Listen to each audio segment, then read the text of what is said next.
There was a point in my life where my financial situation was dire. Meeting my month-to-month expenses was difficult. Sitting down and doing a budget, as much as I was disciplined in that, but it was not enjoyable. And it was not enjoyable because I was drowning in debt. The amount of debt that I had ate away on my income, and thus I felt like I was earning peanuts.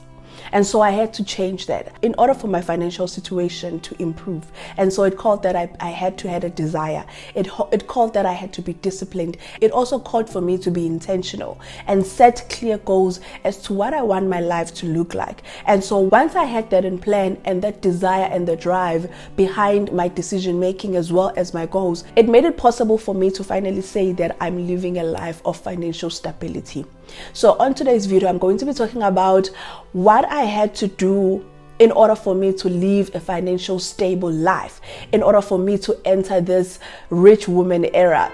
I wanna live your life, I wanna dream your dreams, lick the moons, catch them stars in the night. Hi guys, welcome to my channel. If you're new here, my name is Jennifer Nxumalo. I do hope that you join us. That is if you have just found this channel and you are not subscribers yet, and also that is if you enjoy the content that I serve here. So please make sure that you click that red subscribe button on the bottom, and also don't forget to give this video a big thumbs up because it does help with the YouTube algorithm. So with that being said, let's get to the content of this video. Today we're going to be talking about financial stability. What are the things that I did in order for me to be financially stable and also to live in my rich woman era? So I'm going to be taking you guys through these points. These are basic habits that you can put in place today in order for you to start working towards reaching a life of financial stability and entering in your rich woman era or your rich man era, because in this channel we have both genders, so we don't discriminate. I think before we get into the things that I did, I think it's important that we understand what is financial stability. So I went on Google and I looked up what is financial stability, and I'm going to put the definition here so that you guys can go along with me. So what is financial stability? By the way, I got this definition from finance strategist. It says here, financial stability is defined as the ability to maintain steady income while avoiding debt. It may also involve both management of recurring household expenses and ensuring that there is adequate insurance against financial disruptions.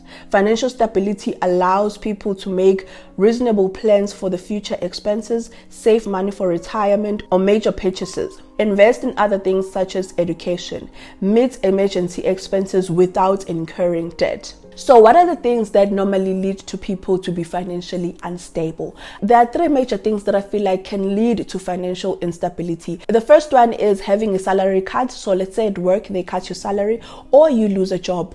Second one is having excessive debt, and the third one is bad financial habits. If you are struggling with these three, or if you have just lost your job or you don't work currently, there's a chance that you will be financially unstable, because most of these things that I will be talking about do require you to have income in order for you to deal with some of these issues, such as excessive debt. But if you do not have an income, it becomes difficult. However, as you progress in life, let's say for instance you get a job and you start putting all of these things that I'm going to be talking about, if something like that were to happen whereby you get a salary cut or whereby you lose a job, you will be fine. You will not be shaken because you have set up systems. But if you have no systems at all and you lose your job or you have lost your job, there's a chance that that will disrupt your financial stability. Now let's get into the points. So the first one that I had to do was to consistently set a budget each and every month. You know that, you guys, I am an advocate for setting a budget, and that is because I believe that it's important to understand where your money is going. But in order for you to understand where your money is going, you need to first understand what is coming in and then schedule the things that have to go out. But in order for you to know what is going out, you need to tell your money where it must go. There is a process of a budget. That's basically what a budget is in simple terms. Always make sure that I set a budget each and every month. Even if I know that I'm going to get paid a same salary over and over again, month months are not the same. Even if they are the same, I still sit down and I set a budget because it gives intention for the money that I'm going to get paid in that month. The second thing that I had to do was to start setting goals. Now, there's a point in my life whereby setting goals was just not a thing of mine, and I used to be very negative around it because I had this thing that setting goals just makes you to have all of these expectations, and it's just too much pressure in your life. And I remember saying things like this in one of my videos 2 years ago, but I've learned, or 2 or 1 year ago, somewhere there, but I've learned the importance of setting goals, of sitting down and planning what you want to see happening in your life. Where do you want to go? Because once I knew where I wanted to go, the things that I wanted to achieve, it made it easier for me to start working towards those things. It made it easier for me to also start tracking those things. So some of my financial goals, which are very crucial to me, is saving and investing each and every month, because that's paying myself first. The third thing that I had to do, or I had to be intentional about, is minimizing my debt. Now, as I said beginning of this video, I was drowning in debt. I am coming from a personal loan. I'm coming from 2 credit cards. I'm coming from consumer debt such as store account. I had a Mr. Price account. I had an Edgar's account, and all of these things really ate away from my income, and mainly because my income was not even that much to start with.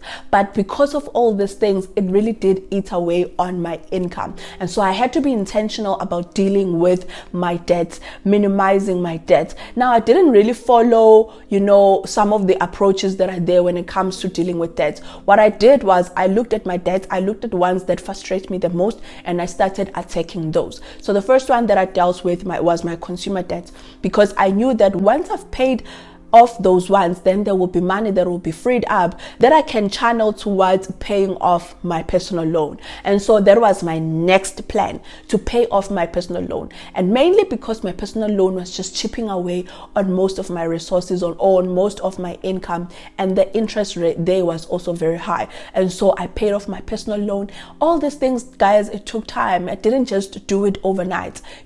I had to be intentional, and each and every month I had to make a plan to make sure that I put extra. Now, the strategy that I did, which I did share on my video of paying off my personal loan, what I did was, when I got a promotion, I did not put so much pressure on myself that each and every month I'm gonna add this much on top of the basic money that on top of the minimum that I'm supposed to pay each and every month. What I did was I went to the bank and I asked them to increase my installment and decrease the term of my loan.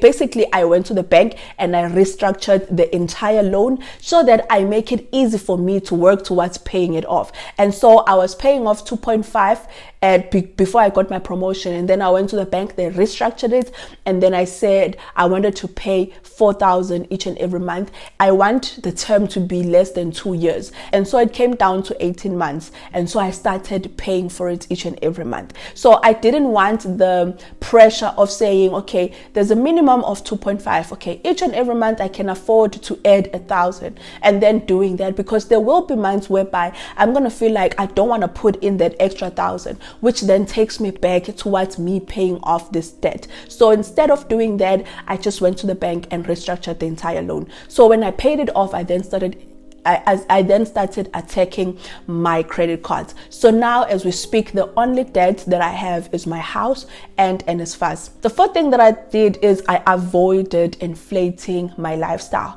Now, I've had promotions probably about 4 times now since I started working in 2017 as an intern.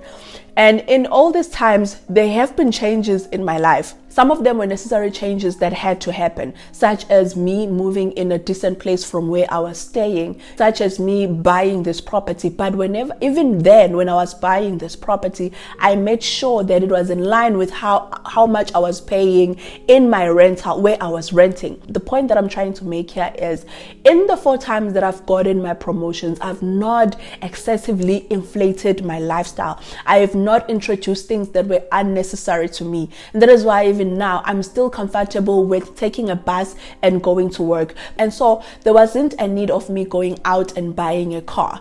But obviously I know that for other people, our situations are different. But what I'm saying is, when you excessively inflate your lifestyle is when you start introducing things in your life that are not necessary and that are going to eat away on the increased money that you're going to get, and thus you're not going to see the value of your promotion. Quickly you're going to feel like you need another promotion. And so I would really advise you that whenever you are getting a promotion, whenever you are getting a salary increase, do not inflate your lifestyle. Another thing that I did was to start building my emergency fund. I did not have an emergency fund for a long time, especially when I had my debts, because I couldn't afford to put any money aside. Yes, I was part of Stockfels, but you know, Stockfel money, when you get it end of the year, you use all of it. And so for me, I really didn't have proper cushions when it comes to just having a rainy day fund. And so I started, when I dealt with majority of my debt, I then started building my emergency fund. And where I keep my emergency fund is with Frank Group, and that is why I really enjoy the app, and that is why I'm continuously going to be an advocate for the app, because it just makes my life easy. So on the Frank app, I have my emergency fund. I also have my child's future education fund. So that is where I keep my emergency fund. And how I went about actually even starting saving for my emergency fund is, at work we got a small salary increase of 1,000 something, né? And they were very firm in terms of when they were very firm about when they're going to take this money away, of which was this year, and they did exactly that. That is why our salaries were cut this month. And so when that money was introduced, what I decided to do was, I didn't want to get used to it. Like, I didn't want to introduce it in my budget in terms of paying for expenses, because I wouldn't see the value of it and I would get used to it. So what I decided to do was to actually invest that money. So that's the exact money that I took each and every month and I put on my emergency fund. Now, even though now that they've taken it away, because in my finances there's so much room in terms of disposable income, it really didn't make much of a dent, and it didn't stop me from continuously saving towards my emergency fund. So that is one of the things that I've done. Currently, we've just hit a mark of 20K in my emergency fund. My first layer goal of my emergency fund is reaching 30,000, and then from there I will build it up. Another thing that I'm planning to do, which I haven't implemented but I'm going to be implementing in the month of May, is being 1 month ahead. Now, I learned this from one of the YouTubers here on the YouTube streets, and I was like, that is a great idea. That is something that I want to implement in my finances. Now, the logic of being 1 month ahead is, on your fixed expenses such as your water and electricity, your rates and levies, your transport money, or basically all your fixed expenses, even your rent as well, you can also include this. The premise behind being 1 month ahead is saying, well, you are going to pay for these things and you are always going to be 1 month ahead. Sometimes you may find that you don't even need to pay for them, but then instead you take all of that money that you know you need for these expenses, you save it some way. So this allows you that in a month where things may happen and you might fall short, you have money that is put some way for you to tap into and quickly deal with those things without disturbing your emergency fund. So there wouldn't be a need for you to run towards your emergency fund, but first you will just run into your 1 month ahead fund, take that money and pay for those things, and so it doesn't disturb anything in your finances. That is the whole premise of being 1 month ahead. That is something that I'm going to be implementing in the month of May, and I'm going to be putting money away for that in particular. Another thing that I did was to improve my financial education. Guys, financial education is very important. Educating yourself about personal finance, learning how to better manage your money is very important. And when I became intentional about learning personal finance, that's when I started making better financial decisions. And it started back then when I started being intentional about dealing with my debt, and then moving into things such as making sure that my budget speaks to my living expenses and it's realistic, and on and on and on. So I would really encourage you that always be eager to learn, always be eager to absorb as much information that is available out there. There's so much information here on YouTube. There's so much information information on the books, there's so much information on the podcast.